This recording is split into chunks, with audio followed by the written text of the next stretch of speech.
Hello students, today we'll be doing the third part of the review of chapter 4 Measurement of Matter. Now let us recall what we have learned in the previous video. In the previous video, we revised the following topics: ancient symbols of elements, chemical symbols of elements, molecules of elements and compounds, molecular mass, concept of mole, Avogadro's number, and numericals based on concept of mole and Avogadro's number. The first topic to be revised today is electronic configuration. Electronic configuration of an atom is a representation of the arrangement of electrons distributed among the orbital shells and the subshells. Now we have learned that the electrons keep on revolving around the nucleus in a particular way.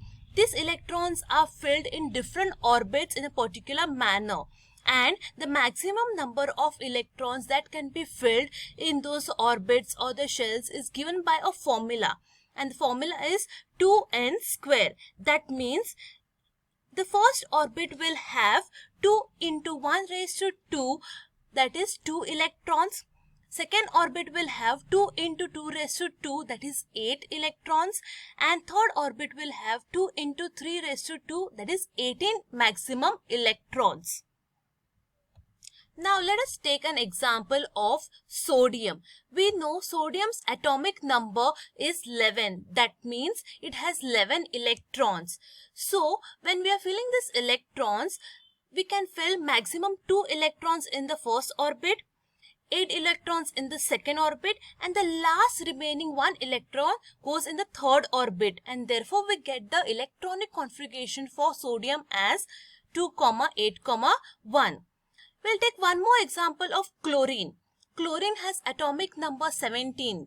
That means there are 17 electrons. So if you want to fill these electrons, 2 electrons will go in the first orbit, 8 electrons in the second, and remaining 7 electrons will go in the last orbit.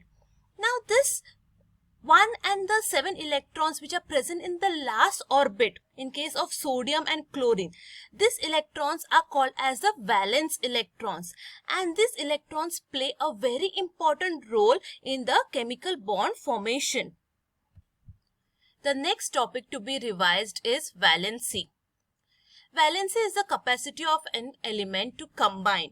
We have learned that valency is the number of chemical bonds formed by one atom with another atom, and generally it is specified by a particular number.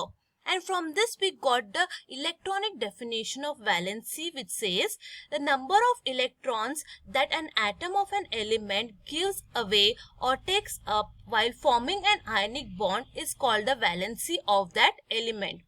To learn about valency in detail, we took an example of sodium chloride. We all know that sodium has 1 electron in its outermost shell and chlorine has 7 electrons in its outermost shell. And therefore, both sodium and chlorine are unstable. To become stable, they have to gain its octet state. And therefore, sodium donates its 1 electron to chlorine and gains +1 charge, whereas chlorine gets the -1 charge on it. And these two oppositely charged ions then come together and form the ionic compound. Over here, sodium gets a positive charge and therefore it is called as a cation, and chlorine gets a negative charge and therefore it is called as the anion. And from this we can say that both sodium and chlorine have valency as 1. Going ahead, we learn the concept of variable valency. Under different conditions, the atoms of some elements give away or take up different numbers of electrons. For example, copper has 2 valencies, 1 and 2. Iron has 2 valencies, 2 and 3. In such cases, those elements who exhibit more than 1 valency are said to have a property called as variable valency. Later on, we learned the concept of radicals. In chemistry, radicals are atomic or molecular species with unpaired electrons. and these radicals are of different types. We have the cationic radicals and the anionic radicals. Cationic radicals are the positive radicals which are also called as the basic radicals, and anionic radicals are the negative radicals which are also called as the acidic radicals. Later on, we learned the classification of radicals based upon the charge present on the radicals. We all learned that radicals are of two types: acidic radicals and basic radicals. Acidic radicals are the ones who have the negative charge on them, and basic radicals are the ones who have positive charge on them. These acidic radicals are further classified as monovalent acidic radicals, bivalent acidic radicals, and trivalent acidic radicals. The monovalent acidic radicals are the ones who have -1 charge on them. For example, Cl minus, I minus. Bivalent acidic radicals. Bivalent acidic radicals are the ones who have -2 charge on them. For example, S2 minus, SO4 2 minus. Next, we have trivalent acidic radicals. The trivalent acidic radicals are the ones who have -3 charge on them.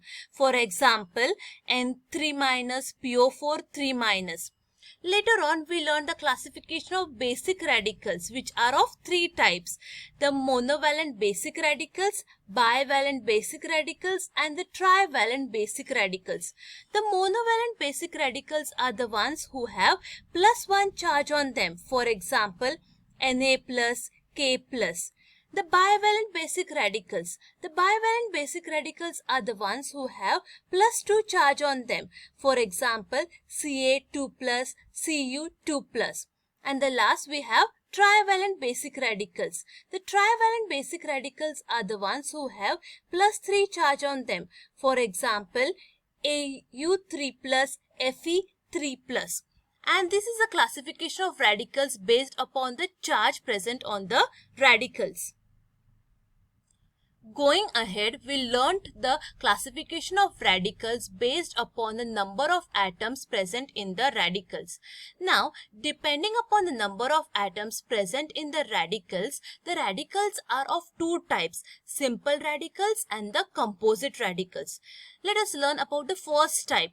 The monoatomic radicals such as Na plus, Cu2 plus, Cl minus are called as simple radicals. They basically have only one atom in them. The second one, when a radical is in the form of a group of atoms carrying the charge such as SO4 2 minus, NH4 plus, it is called as the composite radicals.